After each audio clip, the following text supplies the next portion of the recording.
नमस्कार, मेरा नाम है डॉक्टर पूरू धवन और आज इस वीडियो में हम बात करने वाले हैं एक्यूट किडनी फेलियर के बारे में और क्रॉनिक किडनी फेलियर के बारे में और उनके बीच के डिफरेंस को समझने की कोशिश करेंगे कि इन दोनों ही किडनी फेलियर में क्या मेजर डिफरेंस होता है। किडनी खराब कई सारे कारणों से होती है। वो किसी केमिकल से, किसी मेडिसिन से खराब हो सकती है, वो बीपी से खराब हो सकती है, वो डायबिटीज से खराब हो सकती है।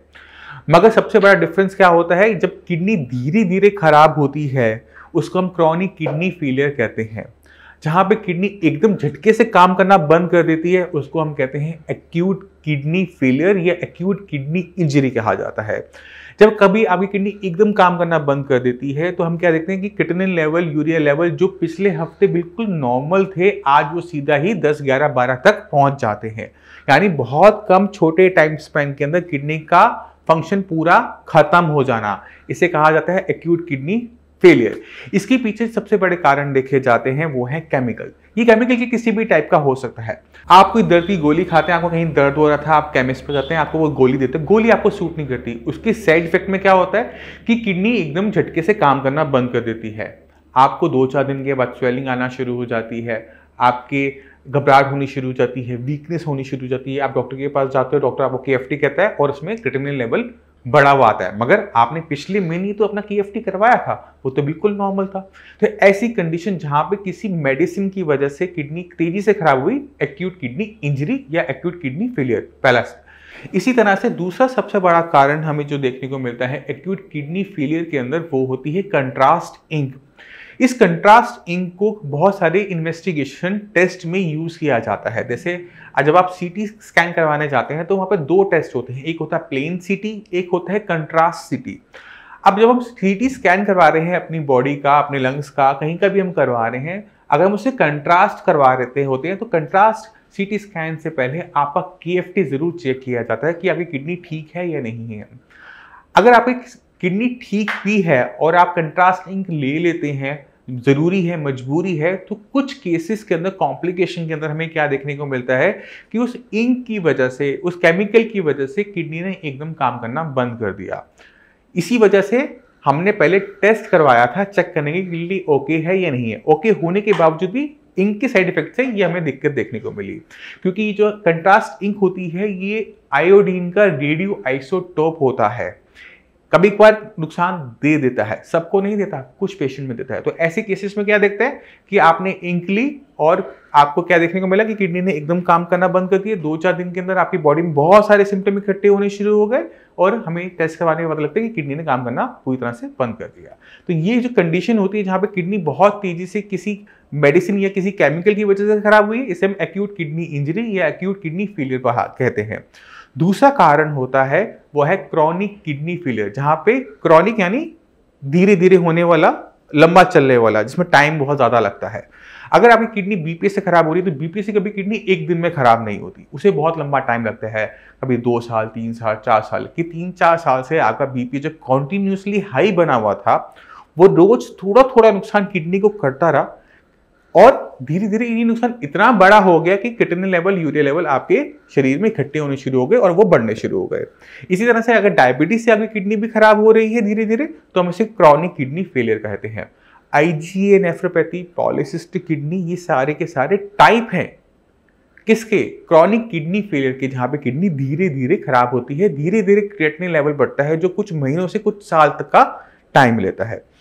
तो मेजर डिफरेंस क्या हुआ एक्यूट किडनी फेलियर और क्रॉनिक किडनी फेलियर पेशेंट के अंदर? वो है टाइम। अगर सडनली किडनी ने काम बंद किया तो एक्यूट किडनी फेलियर, और अगर धीरे धीरे काम बंद किया तो क्रॉनिक किडनी फेलियर।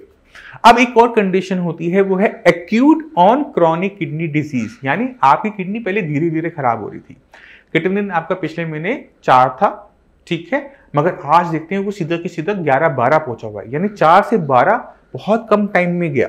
तो इसको हम क्या कहते हैं? Acute on CKD, chronic kidney disease. यानी आपको क्रॉनिक किडनी डिजीज तो पहले से चल रही थी, मगर बॉडी में कुछ ऐसा हुआ कि किडनी एकदम तेजी से खराब हो गई, क्योंकि जब हमारी किडनी धीरे धीरे खराब हो रही थी तो वो वीक हो चुकी थी, मगर कोई ना कोई फैक्टर, जैसे आपने कोई टेस्ट करवा लिया, जैसे मैंने आपको पहले बताया कि आपने कोई दवाई खा ली, पेन किलर ले लिया या फिर कोई एंटीबायोटिक खा लिया जो बॉडी को सूट नहीं किया, तो तेजी से आगे से खराब हो गई। तो इसे हम acute on chronic kidney disease कहा जाता है। दूसरी एक और कंडीशन तैयार होती है, वो है मेटाबॉलिक एसिडोसिस की, जिसके बारे में बहुत बार हर वीडियो में बात कर चुके हैं कि अगर आपकी बॉडी में मेटाबॉलिक एसिडोसिस स्टार्ट हो जाता है तो आपकी किडनी बहुत तेजी से खराब हो जाती है। तो अक्सर डॉक्टर उसे पर्चे पे एक्यूट ऑन सीकेडी की तरह लिख देते हैं ऊपर। आप ध्यान से पढ़िएगा, अगर एक्यूट ऑन सीकेडी लिखा हुआ है इसका मतलब यह है कि किडनी ने पिछले कुछ टाइम के अंदर बहुत तेजी से नुकसान उठाया है। तो ये मेजर डिफरेंस होते हैं एक्यूट किडनी फेलियर के बारे में, क्रॉनिक किडनी फेलियर के बारे में और एक्यूट ऑन सीकेडी के बारे में। तो आपके माइंड में अब काफी कुछ क्लियर हो गया होगा कि हम इन्हें किस तरह से नेम देते हैं, किस तरह से वो क्लासीफाई करते हैं।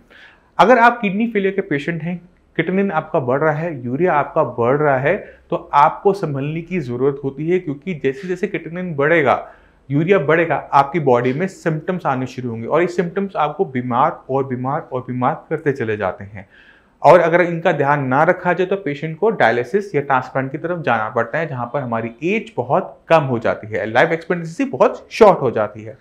अब मैं चाहता हूं कि किडनी फेलियर पेशेंट में किस तरह से आराम आता है जब हम सही तरीके से किडनी पे काम करते हैं, उसके लिए मैं कुछ रिपोर्ट्स और टेस्टिमोनियल्स आपको देख के जा रहा हूं। आप इसे देखिएगा, समझिएगा और आपके माइंड में जो भी डाउट हो, कुछ भी पूछना चाहते हो तो आप हमारे डॉक्टर से कॉल कर सकते हैं, उनसे बात कर सकते हैं। नमस्कार, मेरा नाम है डॉक्टर पुरु धवन। आज मैं आपके लिए कोई किडनी पे इन्फॉर्मेशन लेके नहीं आया। आज मैं आपके लिए लेकर आया हूँ एक ऐसे पेशेंट की सच्ची कहानी जिससे कहीं ना कहीं आप भी रिलेट कर पाएंगे। जब किसी भी पेशेंट की किडनी खराब होनी शुरू होती है, ना सिर्फ उसको किडनी का नुकसान होता है बल्कि उसको फाइनेंशियल नुकसान भी होता है, उसे मेंटल ट्रॉमा भी होता है, उसका पूरा परिवार उस पेशेंट के साथ सफ़र करता है। ये कहानी है कंवलजीत सिंह की, जिनकी किडनी श्रिंक हो गई हाई ब्लड प्रेशर की वजह से। देखिए, मुझे तो इस बीमारी का नाम पता था, लेकिन लड़का परेशान हो रहा था। खुशी के मौके पर जा रहे थे ये लोग, फैमिली पूरी जा रही थी, तो इसकी ऐसी कंडीशन देखी कि ये घबरा रहा था। जहाँ ये गया वहाँ गाड़ी पर लेट गया जाके। मैंने पूछा क्या बात है भाई, ये तो खुशी का मौका है, मैं भी साथ गई हुई थी। मैंने कहा खुशी के मौके में तेरे को इतनी घबराहट क्यों हो रही है? कि मम्मी मुझे पता नहीं क्या हो रहा है, ये लोग बीपी की दवाई दे रहे हैं, इसको कोई टॉफ़ी मुंह में दे रहा है। तो ये उधर से ही हमने खुशी का जो मौका था वहाँ से ही हम घर आ गए। कहने लगा लड़का मम्मी आप घर जाओ। हम घर आ गए, बेटा और बहू मेरे दोनों ये टेस्ट के लिए चले गए। पहले तो एकदम से सुन के शौक लगा, क्योंकि उस टाइम पे हमारा बेबी भी जो था वो अभी 1 ईयर का ही हुआ था कंप्लीट जस्ट। तो उसके बाद एकदम से 15 दिन बाद में ये पता लगा कि इन्हें किडनी की प्रॉब्लम है। तो फिर हमने यही कहा कि अब जो चीज़ हो चुकी है हम उसके बारे में सोच के आगे टाइम नहीं वेस्ट कर सकते, उसका हमें ट्रीटमेंट देखना है, क्योंकि हमें जो ट्रीटमेंट करना है वो अपनी फैमिली के लिए, अपने बच्चे के लिए करना है, ना कि अपने लिए करना है। फिर हमने उसमें यूट्यूब पे काफ़ी कुछ सर्च किया काफ़ी टाइम तक। एक पहले गए, वहाँ से हमें पॉजिटिव व्यू नहीं मिला, तो वहाँ से हमने मेडिसिन भी नहीं ली कुछ। तो उसके बाद फिर हमने कुछ टाइम थोड़ा सा देखा यूट्यूब में, तो यहाँ वाले पे गए, वहाँ पे हमने 1 ईयर ट्रीटमेंट लिया है। बट उनका ट्रीटमेंट एक तो कॉस्टली था, दूसरा ये था कि उनके ट्रीटमेंट से हमें कुछ खास फ़र्क भी नहीं लगा। एक्चुअली मेरा बीपी हाई हो गया था और सबसे ज़्यादा प्रॉब्लम मेरे को यही हुई थी। प्रॉब्लम यही हुई थी कि मैं अपने आप को कंट्रोल नहीं कर पा रहा था। मेरे पेट में अचानक ही दर्द होनी शुरू हो गई थी। तो मैंने एक नॉर्मल टेस्ट कराया और मैंने नॉर्मल टेस्ट के अंदर पता किया कि वैसे ही रूटीन चेकअप कराया कि देखता हूँ कि मेरी प्रॉब्लम उठी कहाँ से है। बट शुरुआत में जो प्रॉब्लम मेरी शुरू हुई मेरे पेट दर्द से शुरू हुई थी। लेफ़्ट साइड और राइट साइड से शुरू हुई थी। उन्होंने इनको जो कुछ भी बताया है तो ये घबरा किया, मतलब घबरा के लड़के ने मेरे को पूरी बात नहीं बताई कि मम्मी ऐसे ऐसे बात है, कि मम्मी भी घबरा जाएगी। उसके बाद में धीरे धीरे मुझे पता चला, बहू ने बताया कि मम्मी ये प्रॉब्लम है। तो कमाने वाला भी यही, लगाने वाला भी यही, खुद ही इलाज करना, खुद ही कमाना। ऐसी कंडीशन में फिर हिम्मत रखी इस लड़के ने, बेटे ने भी बहू ने भी, दोनों ने हिम्मत रखी। ये जहाँ गए थे इलाज कराया इन्होंने, वहाँ इनको ठीक नहीं लगा। कंवलजीत जी मेरे पास 2018 में अगस्त के महीने में आए। जब वो मेरे पास आए तो उनकी कंडीशन कुछ ऐसी थी कि वो बहुत ज़्यादा वेट लॉस कर चुके थे। 14 से 15 किलो वजन उनका पिछले 1.5 साल के अंदर घट चुका था, क्योंकि उनके यूरिन के अंदर प्रोटीन का लॉस बहुत ज़्यादा था। क्रिएटिनिन के लेवल भी उनके 2.5 के आसपास थे। बट मेरे को ऐसा फील होता था कि मैं जैसे शॉप पे बैठा हूँ ना, तो शायद मैं अभी गिर जाऊँगा, या मतलब मैं वीकनेस सी मेरे को लगती थी। मेरा बीपी लो सा रहता था। जब भी मैं कहीं जाता था तो मेरे को ऐसा लगता था कि शायद मैं गिर जाऊँगा, या शायद मेरे चक्कर आ जाएगा, या क्या पता मेरा बीपी फिर दोबारा ना बढ़ जाए। तो इस तरीके की मेरे को प्रॉब्लम्स आनी शुरू हो जाती थी। तो इन सारी रिपोर्ट्स को लेके जाने के बाद, मैं सारी रिपोर्ट्स को इकट्ठा करने के बाद मैं गया जो द्वारका के अंदर है। वहाँ पे डॉक्टर्स ने मेरे को ये कह दिया 65% किडनी आपकी काम नहीं कर रही, 35% आपकी किडनी काम कर रही है। तो उस टाइम मैं काफ़ी शॉक हो गया एकदम कि एक नॉर्मल इंसान जिसको कोई आज तक प्रॉब्लम नहीं आई और उसके बाद उसको प्रॉब्लम आनी शुरू हो गई है, और वो भी किस वजह से प्रॉब्लम आ रही है उस चीज़ का उसको पता नहीं है। ना कोई इस तरीके का मैंने ड्रिंक किया, ना इस तरीके का कोई मेरे को ऐप था जिसकी वजह से मेरे को कोई प्रॉब्लम होती क्रिएट। बट उन्होंने, डॉक्टर्स ने भी मेरे को यही बोला कि आपकी किडनी 65% तक ख़राब हो चुकी है, तो वो जो किडनी है आपकी अब दोबारा ठीक नहीं हो सकती है। मेन इनका जो था प्रोटीन लॉस का प्रॉब्लम, वो इनका 1 साल में भी कंट्रोल नहीं हुआ। और हमें यही लगा कि हम पैसा भी दे रहे हैं, हर चीज़ कर रहे हैं, परहेज भी कर रहे हैं पूरा, बट जो इनको होना चाहिए ट्रीटमेंट से फ़र्क वो नहीं हो रहा। और कुछ इनका जो वेट था वो काफ़ी 14 kg ऑलमोस्ट गिर चुका था पहले से।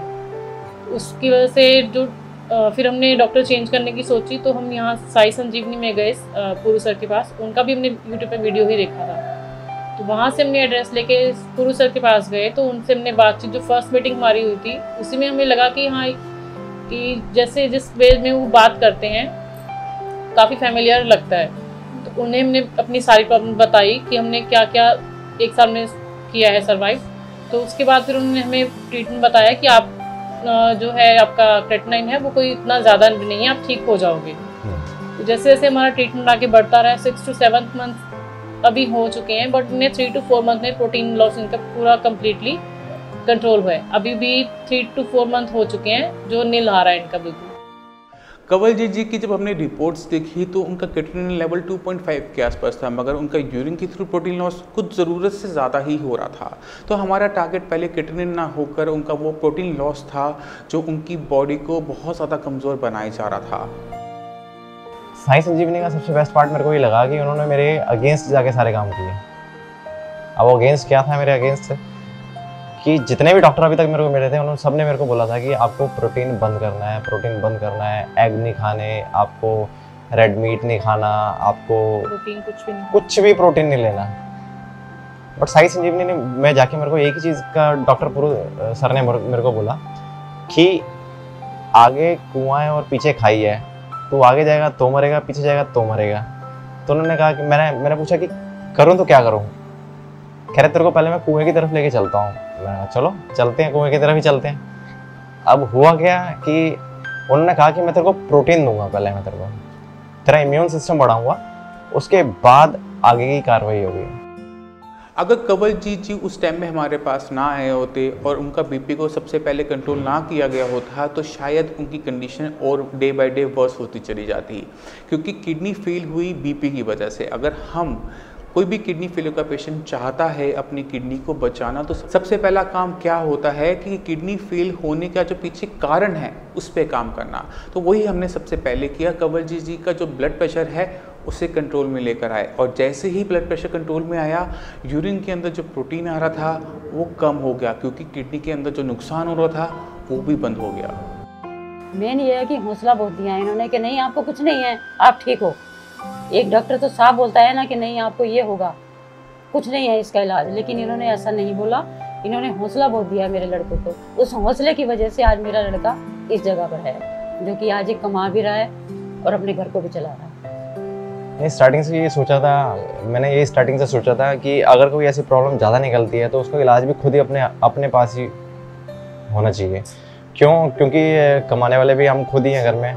बट ये कि अगर हम उस सिचुएशन में अगर जाके नेगेटिव हो जाएंगे तो अपने परिवार को भी किस तरीके से चलाना है। बट ये है कि उस सिचुएशन को हमने आने दिया ही नहीं, वो सब हम शुरू से पॉजिटिव रहे। बट ये कि पॉजिटिविटी इतनी थी कि इस बीमारी से जो है लड़ पाएँ, इस तरीके से लड़ पाएँ। तो दवाइयाँ तभी असर करती हैं जब अगर आप पॉजिटिव हो। आप पॉजिटिव हो, आपका एनवायरनमेंट पॉजिटिव हो, एनवायरनमेंट पॉजिटिव होगा तो आप हमेशा उस चीज़ से आप जीतोगे ही जीतोगे।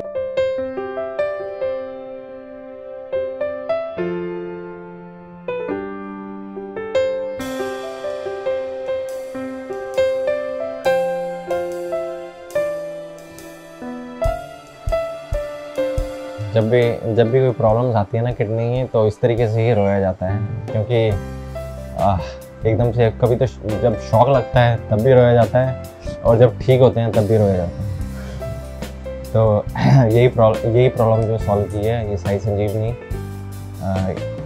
संजीवनी की तरफ से प्रॉब्लम सॉल्व हुई है, जिसकी वजह से रोना भी आता है और खुशी भी आती है। हाँ, आज मैं खुश हूँ, ये चीज़ है। एक डॉक्टर होने के नाते बहुत अच्छा लगता है जब किसी पेशेंट की कंडीशन सुधार होती है, क्रिएटिनिन लेवल डाउन होते हैं, जब ये दुख के आंसू खुशी में बदल जाते हैं। यही एक डॉक्टर के लिए सबसे बड़े अवार्ड होते हैं, यही सबसे बड़े रिवॉर्ड होते हैं।